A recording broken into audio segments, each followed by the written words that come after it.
성도의 삶에 가장 중요한 것은 사랑입니다. 우리는 사랑하며 살도록 요구받고 있습니다.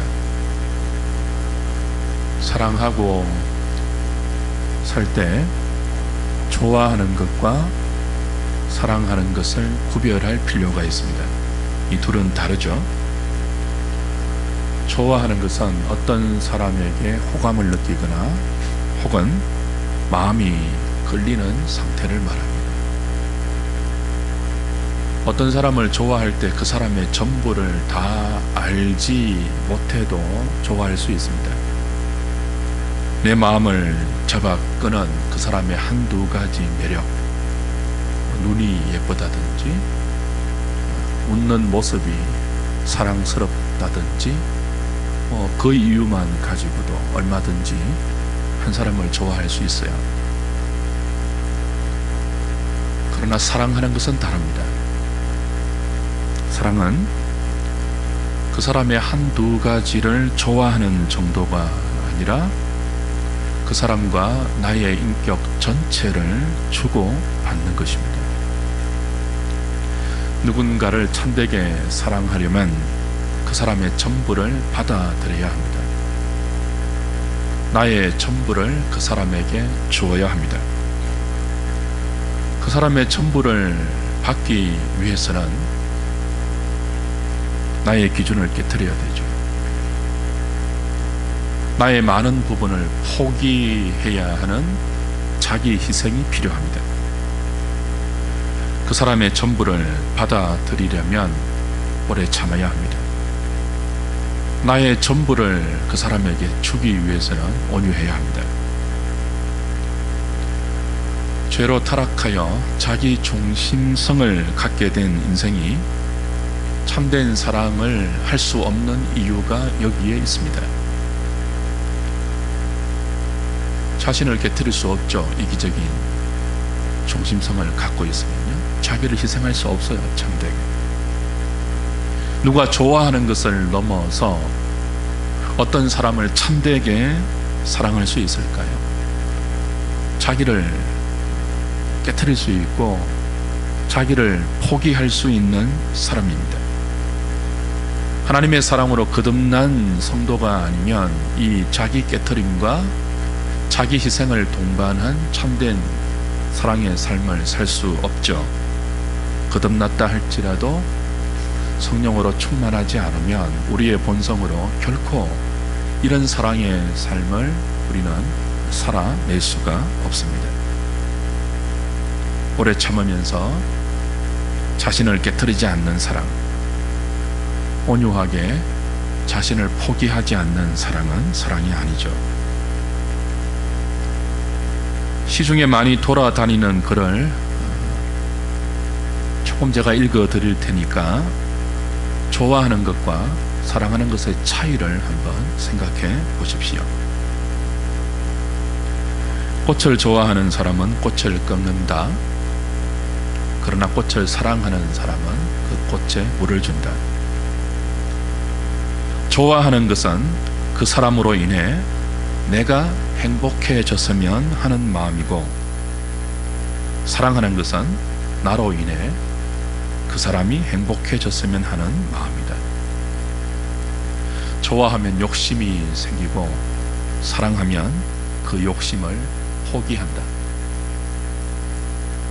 좋아하면 옆자리에 앉고, 사랑하면 내 자리를 메워준다.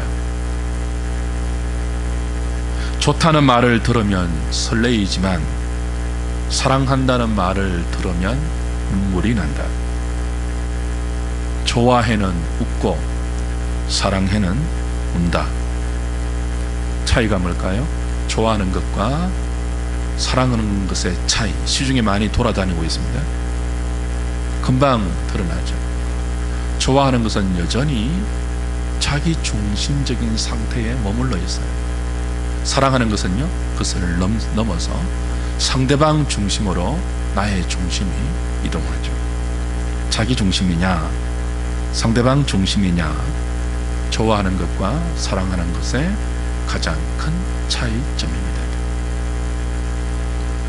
성경이 우리에게 가르치는 사랑은 아가페 사랑입니다. 오래 참고 온유하며로 시작해서 8가지 아니하며로 이어지죠. 그 8가지 아니하고는 자기의 유익을 구하지 아니한다가 중심에 있습니다. 자기의 유익을 구하는 자기 중심적인 이기심에서 나머지 아니하고라는 7가지의 특성이 나와요. 왜 시기할까요? 왜 자랑할까요? 왜 우리가 교만할까요? 왜 어떤 사람에게 무례할까요? 왜 성을 내죠? 왜 악한 것을 생각하고 불의를 행할까요? 자기의 유익을 구하는 자기 중심성의 삶을 고집하기 때문입니다. 자기의 유익이 이루어지지 않고 자기 뜻대로 되지 않을 때 우리는 화를 냅니다. 성을 내죠. 자기 중심적인 사람은 자기보다 못하다고 생각하는 사람에게 우월감을 과시하고 자랑하고 무례히 행하고 교만을 떱니다. 자기 중심적인 사람은 자기보다 낫다고 생각하는 사람 앞에서 열등감을 느끼며 시기합니다. 자기 중심적인 사람은 그 사람을 끌어내리고 자신이 그 사람의 자리에 앉기 위하여 악한 것을 생각합니다. 그리고 나아가 불의를 행합니다. 저와 여러분이 참된 사랑의 삶을 살기 위해서는 자기 중심의 이 이기성을 극복해야 합니다. 그리고 이 이기성에서 첫 번째로 나타나는 시기심을 이겨야 합니다. 사랑은 시기하지 않습니다. 그래서 오늘은 이 시기에 대해서 좀 생각을 하려고 해요. 우리 안에 자기 중심적인 이기성에서 끊임없이 발발되는 이 시기심이라는 나쁜 상태, 나쁜 감정, 나쁜 마음의 상태를 이기고 극복하지 못하면 우리는 오래 참을 수 없고요, 온유할 수 없고 참된 사랑의 자리로 한 걸음도 나갈 수 없죠. 국립국어원 표준어 대사전을 보면 시기를 이렇게 정의해요. 남이 잘 되는 것을 샘하고 미워하는 마음. 남이 잘 되는 것을 샘내요. 그 샘내는 것으로 끝나지 않고 잘 되는 남을 미워하는 것이 시기입니다. 오늘 본문의 헬라어 원어도 다른 사람이 가지는 것을 원하지 않는 마음, 혹은 다른 사람이 가진 것을 부러워하는 마음이라는 뜻을 가진 젤로이라는 단어를 쓰고 있습니다. 시기란 다른 사람이 갖고 있는 소유나 다른 사람이 누리고 있는 행복에 대해서 불만을 가지는 거예요. 그리고 그것을 표시하는 거예요. 그것을 반대하는 마음이에요. 다른 사람의 소유, 다른 사람의 행복을 내가 반대해서 생기는 나쁜 마음, 시기예요. 쉽게 말하면 다른 사람이 잘 되는 꼴을 보지 못하는 거예요. 그 사람을 방해하고 미워하는 마음. 조금 더 나아가면요, 그 사람을 끌어내리려고 하는 마음, 시기예요.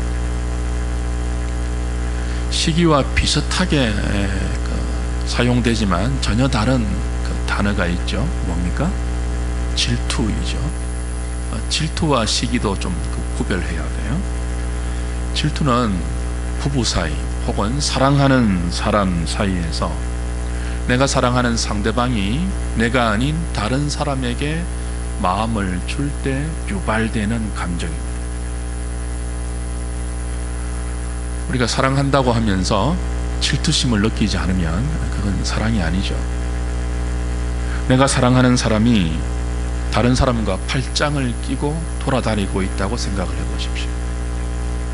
내가 사랑하는 사람이 다른 사람과 마음을 주고받으면서 그 사람이 준 반지를 끼고 그 사람이 준 목걸이를 걸고 희희낙낙하면서 길거리를 돌아다니고 있다고 생각해 보십시오. 그런데도 아무 상관이 없고 질투심을 느끼지 않는다면 그 사람은 사랑하지 않는 거예요. 오늘 우리가 십계명을 읽었죠. 십계명을 주실 때 하나님께서 당신을 어떻게 소개했습니까? 나 여호와는 질투하는 하나님인지, 그렇게 당신을 소개하셨어요. 하나님이 왜 우리를 질투할까요? 우리를 사랑하기 때문이에요. 하나님이 우리를 사랑하실 때 당신의 한두 가지를 주는 사랑 정도를 주시지 않았습니다. 하나님 우리에게 모든 것을 주었습니다. 전부를 주었습니다. 온 우주와 거기 있는 모든 것을 다 주어도 바꿀 수 없는 독생자를 우리를 위해서 십자가에 내어 주셨습니다. 하나님은 우리에게 모든 것을 내어 주셨기 때문에, 그 사랑으로 우리를 사랑하고 있기 때문에 우리에게도 우리의 모든 것을 요구하십니다. 사랑의 속성이 그렇습니다. 전부를 요구합니다. 하나님은 사랑하되 마음을 다하고 뜻을 다하고 힘을 다하고 목숨을 다하고 성품을 다하여 사랑하라고 하십니다.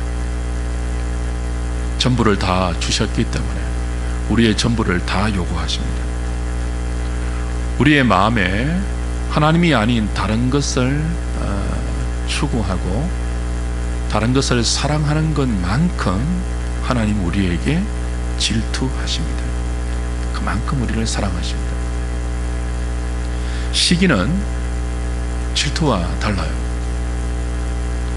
질투는 사랑에서 생긴 마음이지만 시기는 자기의 유익을 구하는 이기심에서 생기는 그릇된 욕심입니다. 질투는 사랑에서 촉발되고요, 시기는 그릇된 욕심이에요.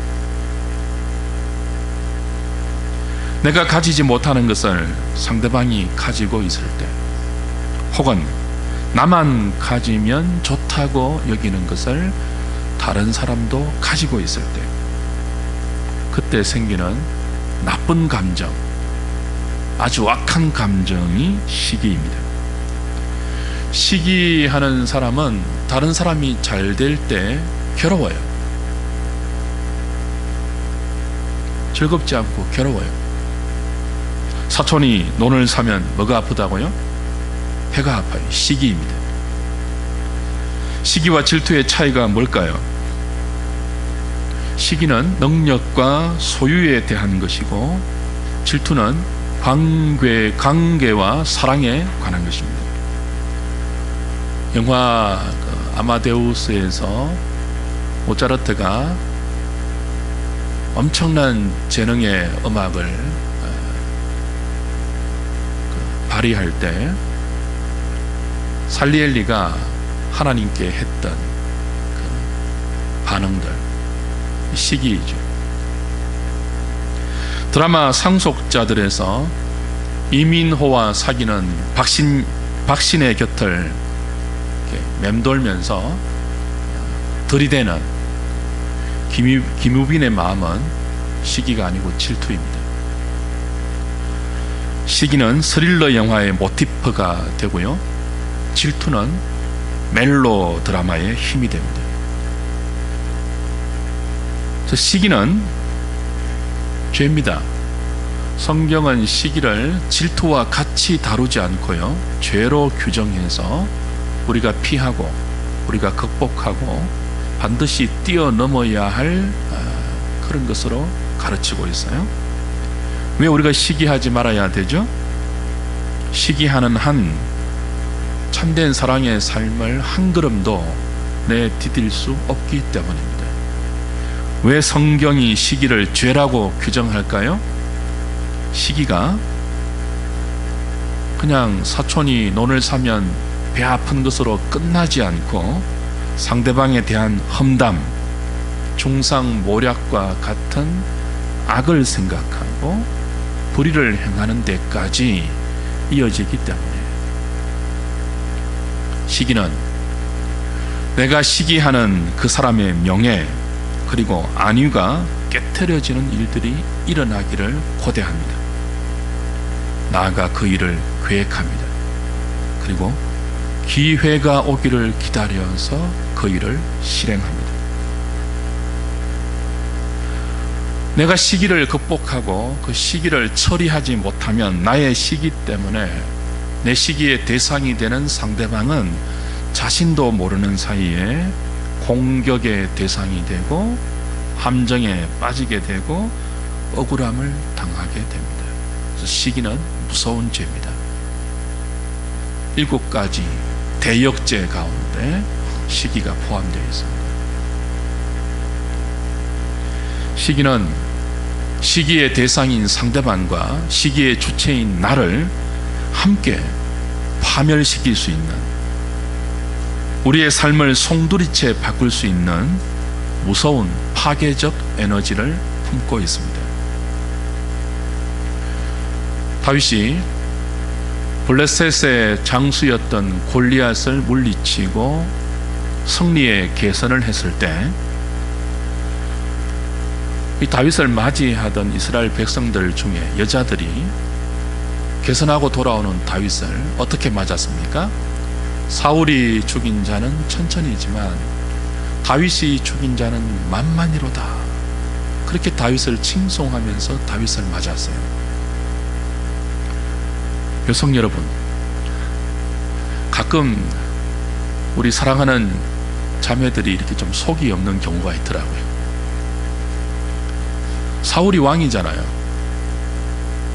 아무리 다윗이 공을 세웠지만 왕에 대한 배려를 했다면 다른 방식으로 다윗을 영접할 수 있지 않습니까?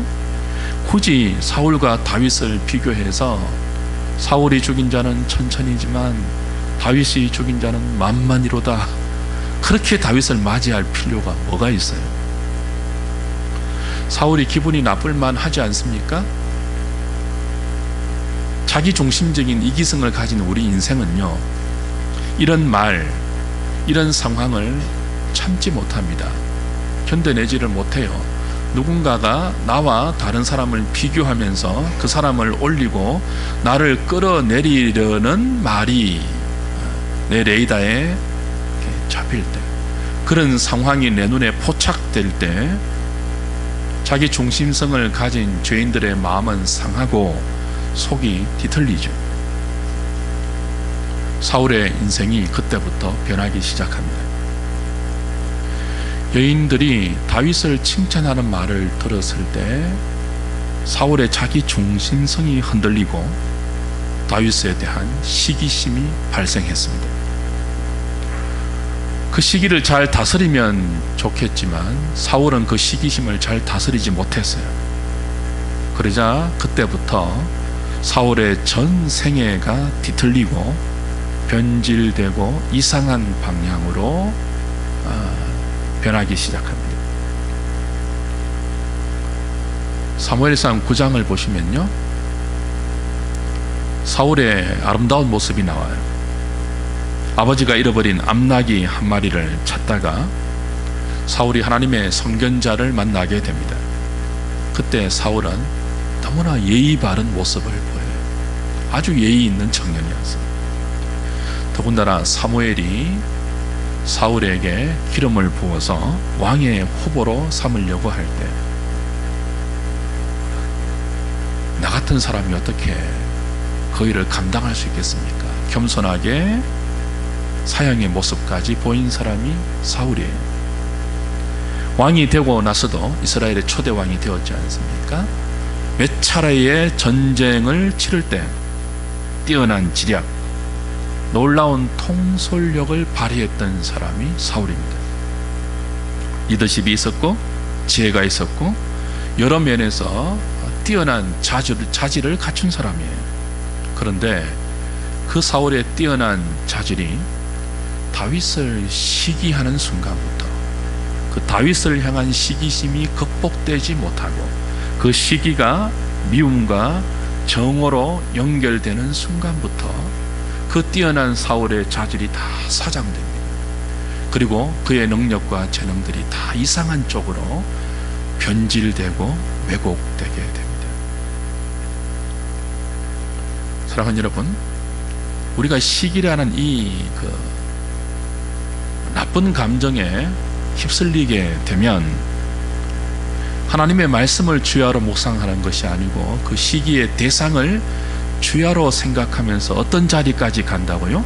그 사람을 향하여 악을 생각하고 그 사람을 향하여 불의를 행하는 자리까지 나아가게 돼요. 미워하고 정오하면서 악을 행하고 불의를 일삼는 그 첫 스텝이 한 사람을 시기하는 것입니다. 그래서 사랑은 시기하지 아니한다라고 했을 때 저와 여러분들이 이 시기심, 자주 우리 내면 안에 일어나는 감정 아닙니까? 그 시기심을 극복하고 처리하고 뛰어넘지 못하면 결코 하나님께서 우리에게 요구하시고 기대하는 참된 사랑의 삶을 살 수 없다는 뜻이에요. 사무엘상 24장을 보면 계속되는 사울의 그 시기심을 극복하지 못하는 모습이 나오는데요. 이스라엘이 이제 블레셋과 전쟁을 벌여요. 사울도 함께 나가서 전쟁을 하고 있는데 참모가 소식을 하나 갖고 옵니다. 그 소식이 어떤 소식이냐 하면 다윗이 가까이 있다는 소식이에요. 그때 사울이 어떻게 반응합니까? 그 소식을 듣자 말자 다윗을 잡으러 갑니다. 전쟁하다 말고 다윗을 잡으러 가요. 지금 나라에 긴급한 전쟁이 발발해 있습니다. 그런데 그 전쟁을 멈추게 한 것이 무엇입니까? 다윗을 향한 시기심이에요. 다윗을 잡으러 가는 거예요. 그만큼 시기는 우리의 정상적이고 일상적인 삶을 마비시킵니다.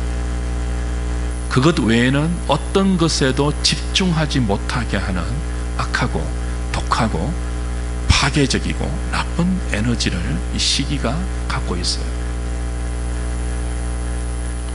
모차르트를 시기했던 살리엘리가 결국 어떻게 되었습니까? 그 나쁜 시기의 에너지 때문에 이 모차르트를 미워하고 정오하다가 결국은 미쳐버립니다. 심지어는 하나님까지 저주합니다. 사울도 그랬죠. 악신이 들려요. 사울의 시기 때문에 다윗이 엄청난 고통을 당했지만 정작 다윗을 시기해서 다윗을 미워하고 다윗을 정오하여 다윗에게 악한 것을 생각하고 다윗에게 불의를 일삼던 그 사울 자신이 파괴되었다고.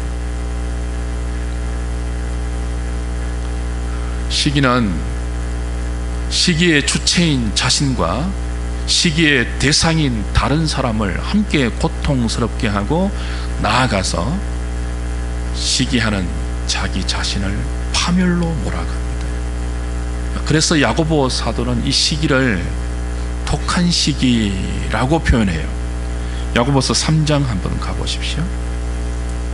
히브리서 야고보서 3장. 우리 야고보서 강의할 때 다 배웠는데요. 다시 한번 보죠. 야고보서 3장 14절부터 16절까지 보겠습니다.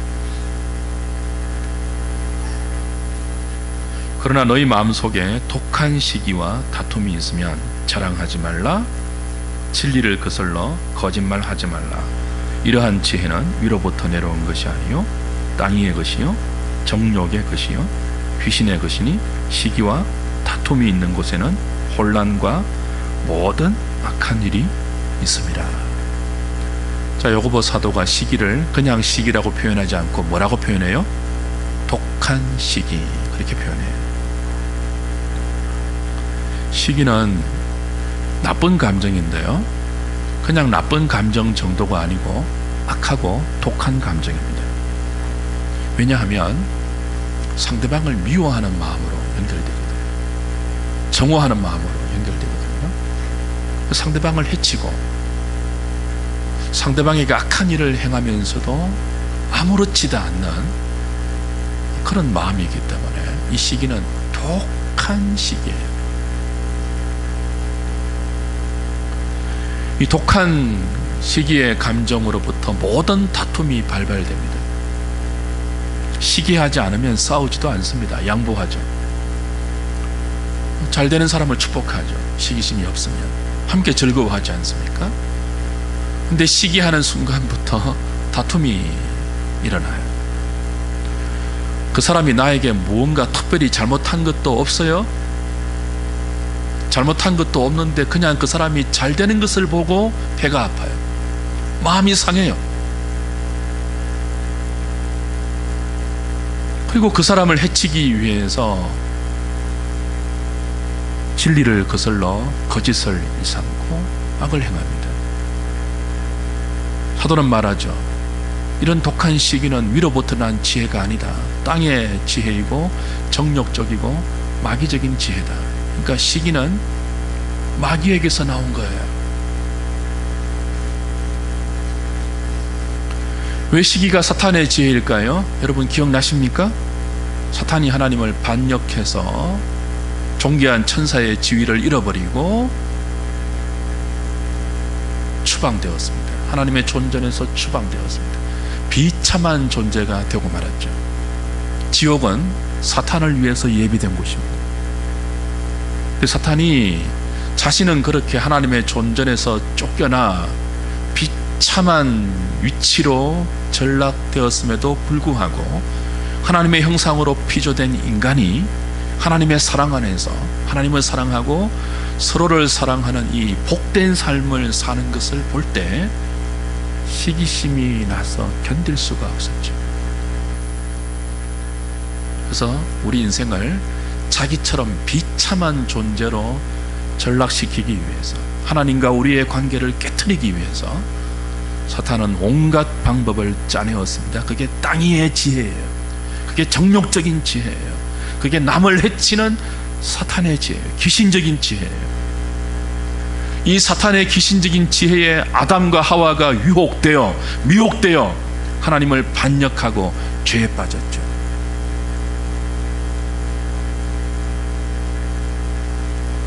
시기는 사탄에게서 온 것입니다.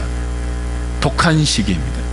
사탄은 지금도 주의 백성들이 악하고 독한 시기심에 불타서 상대방을 망치고 자신을 파괴하면서 고통스러운 삶을 살도록 온갖 지혜를 짜내어서 우리를 도발하고 우리를 유혹하고 있습니다. 주 안에 사랑하는 여러분, 저와 여러분들이 정말 사랑하는 삶을 살면서 하나님이 주시는 은혜와 복 안에 우리의 삶을 계속 이어가고 싶다면 사탄이 주는 이 독한 시기심을 이겨내고 극복해야 합니다. 로마서 13장 가보실까요?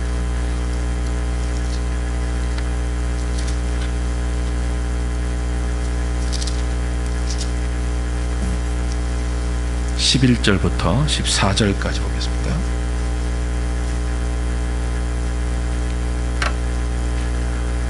또한 너희가 이 시기를 알거니와 자다가 깰 때가 벌써 되었으니 이는 이제 우리의 구원이 처음 믿을 때보다 가까웠음이라. 밤이 깊고 낮이 가까웠으니 그러므로 우리가 어둠의 일을 벗고 빛의 갑옷을 입자. 낮에와 같이 단정히 행하고 방탕하거나 술 취하지 말며 음란하거나 호색하지 말며 다투거나 뭐하지 말고요, 시기하지 말고 오직 주 예수 그리스도로 옷 입고 정욕을 위하여 육신의 일을 도모하지 말라. 정욕을 위하고 육신의 일을 도모할 때 독한 시기가 우리의 삶에 발발하고 거기서부터 모든 다툼이, 어둠의 일이 발생합니다. 자다가 깰 때가 되었습니다. 우리의 구원이 처음 믿을 때보다 가까워졌습니다. 주님 오실 때가 가까워졌습니다. 밤이 깊고 낮이 가까웠으니 깨어서 어둠의 일을 벗고 빛의 갑옷을 입으라고 말합니다. 어둠의 일 중에 가장 핵심적인 것이 무엇입니까? 독한 시기입니다. 다툼입니다.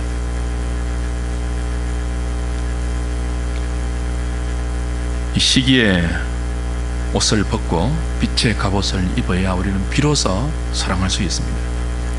사랑해야 다시 오시는 주님을 사랑 가운데 맞이할 수 있습니다. 고린도전서 3장 가보십시오. 고린도전서 3장 1절부터 3절까지 보겠습니다. 같이 읽어볼까요? 시작. 형제들아, 내가 신령한 자들을 대함과 같이 너희에게 말할 수 없어서 육신에 속한 자 곧 그리스도 안에서 어린아이들을 대함과 같이 하노라. 내가 너희를 저주로 먹이고 바보로 아니하였노니 이는 너희가 감당하지 못하였음이거니와 지금도 못하리라. 너희는 아직도 육신에 속한 자로다. 너희 가운데 시기와 분쟁이 있으니 어찌 육신에 속하여 사람을 따라 행함이 아니요. 자, 우리가 성숙한 자인가? 거듭나지 못한 자들의 대표적인 특징 가운데, 삶의 특징 가운데 하나가 시기하는 것인데요, 분쟁하고 다투는 것인데, 거듭난 성도이지만 육신에 속한 자, 아직 단단한 음식을 먹지 못하고 젖이나 먹는 영적인 유아 상태에 있는 자, 영적으로 미숙하고 어린 상태에 있는 자의 특징 또한 무엇으로 나타납니까? 시기와 분쟁입니다.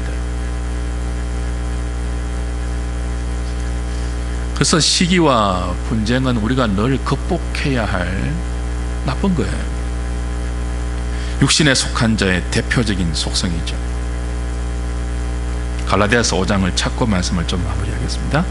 갈라디아서 5장, 몇 번 우리가 확인했던 육신의 소욕을 보십시오.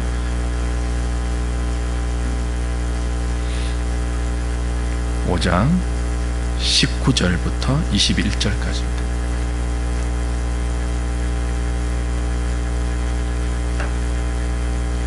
육체의 일은 분명하니 곧 음행과 더러운 것과 호색과 우상 숭배와 주술과 원수 맺는 것과 그다음 뭐가 있죠? 분쟁과 시기와 분냄과 당 짓는 것과 분열함과 이단과 투기와 술 취함과 방탕함과 또 그와 같은 것들이라. 전에 너희에게 경계한 것 같이 경계하노니 이런 일을 하는 자들은 하나님의 나라를 유업으로 받지 못할 것이요. 육체의 소욕을 따르면 육체의 일이 현저하게 우리의 삶에 발생하는데요, 그 육체의 일들 가운데 시기와 다툼과 분쟁이 있어요. 음행과 더러운 성적 타락과 더불어서 우리가 육체의 소욕을 쫓을 때 가장 두드러지게 드러나는 삶의 특징은 시기심입니다. 독한 시기심이에요. 그리고 그 시기심에서 발발하는, 보십시오, 원수 맺는 것, 시기에서 초래되는 거예요. 분쟁, 시기에서 나오는 거예요. 분냄, 역시 시기에서 나오죠. 자기 중심적인 시기심과 자기 뜻대로 되지 않을 때 자기보다 잘 되는 사람을 향하여 분냄이 발발되죠. 그다음 당 짓는 것, 이것도 그 다툼과 분쟁의 모습 아니에요? 시기심에서 나오는 거예요. 분열, 그렇죠. 투기함, 다 시기심에서 나오죠. 그래서 사랑은 온유하며, 사랑은 오래 참고 온유하며, 그 다음에 즉시 이어서 나오는 것이 사랑은 시기하지 않으며 부정적인 8가지 아니하며 라는 이 사랑의 설명 가운데 맨 처음 시기하지 아니하며가 등장하는 이유가 여기 있습니다. 그 정도로 시기심이 우리의 신앙의 그 결정적인 사랑의 장애가 되고 우리를 파멸시킬 수 있는 독하고 악한 에너지로 들어있기 때문에 시기심을 극복하라는 거예요. 여러분, 시기심을 품고 있는 한 하나님 나라를 유업으로 받지 못합니다.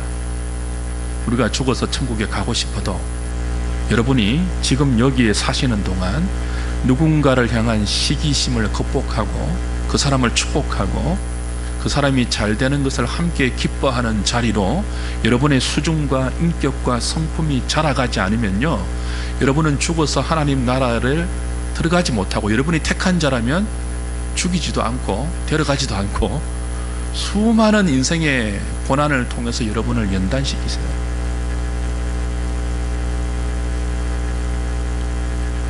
성령이 우리에게 주는 마음은 시기하는 마음이 아니죠. 형제가 울 때 함께 울고 형제가 웃을 때 함께 웃는 것이 신앙입니다. 그것이 사랑입니다. 사랑은 시기하지 않습니다. 오늘 우리는 어떠한지요? 저와 여러분은 무엇을 가장 소중하게 생각합니까? 혹 우리 가운데 아직도 자신이 우주의 중심에 있어야 하고 교회의 중심에 있어야 하고 어떤 그룹의 중심에 서야지만 직성이 풀리는 분이 계십니까? 거기서부터 독한 시기심이 발발한다는 것을 유념하셔야 합니다. 거기서부터 화냄과 참지 못하는 것과 악한 일을 생각하고 불의를 행하는 일로 이어집니다. 혹 우리는 아직 내가 조금만 잘되고 남들보다 뛰어나면 온 세상이 자기 것인 양 자랑하고 무례하고 교만하지는 않는지요. 현대인들이 얼마나 자랑을 많이 합니까? 그래서 교회도 얼마나 자랑을 많이 하는지 몰라요. 교회가 조금만 크면 교인들이 자랑해요. 우리 목사님 좋다, 우리 교회 좋다. 여러분, 교회 자랑하지 마세요. 목사 자랑하지 마시고 장로님 자랑도 하지 마세요. 우리가 다른 사람 앞에, 다른 교회 앞에 우리 자신을 자랑하면 다른 사람은 뭐가 되고 다른 교회는 뭐가 됩니까? 얼마나 자기 중심적이고 이기적인 생각이에요. 우리 교회 좋다 그런 말 제발 하시지 말라고요. 교회가 참된 교회가 되면 우리가 그렇게 헛된 자랑을 하지 않아도 진리로 빛나게 됩니다. 그게 얼마나 무례한 것입니까? 자랑하는 것은 무례한 것이거든요. 그게 얼마나 교만한 것입니까? 자기보다 더 유능하고 자기보다 크고 자기보다 잘난 사람이 등장하면 시기하죠. 똑같은 마음이에요. 끌어내리려고 하죠. 똑같은 마음이에요. 사랑은 그렇지 않습니다. 주를 위해서 저와 여러분들이 무엇인가 대단한 일을 하려고 마음먹기 전에 다른 사람을 대하는 우리의 태도, 다른 공동체를 대하는 우리의 마음, 그것을 먼저 점검할 수 있어야 합니다. 아직도 나의 유익을 구하고 있고 내 뜻대로 안 될 때 화를 내고 시기한다면 우리는 거듭나지 않았거나 거듭나서도 영적 어린아이에 불과합니다. 거듭나지 못하면 참된 사랑의 삶을 살 수 없고 거듭나서도 미숙한 영적 어린 상태에 머물러 있으면 역시 사랑의 삶을 시작하지 못합니다. 어린아이는 사랑하지 못합니다. 좋아하는 것만 잔뜩 만들죠. 사랑하려면 어린아이 수준을 벗어나 성숙해야 합니다. 주의 은혜 가운데 성숙한 신앙의 자리로 나아가 시기하지 않는 사랑의 삶을 시작하는 저와 여러분 될 수 있기를 주님의 이름으로 축복합니다. 기도하겠습니다.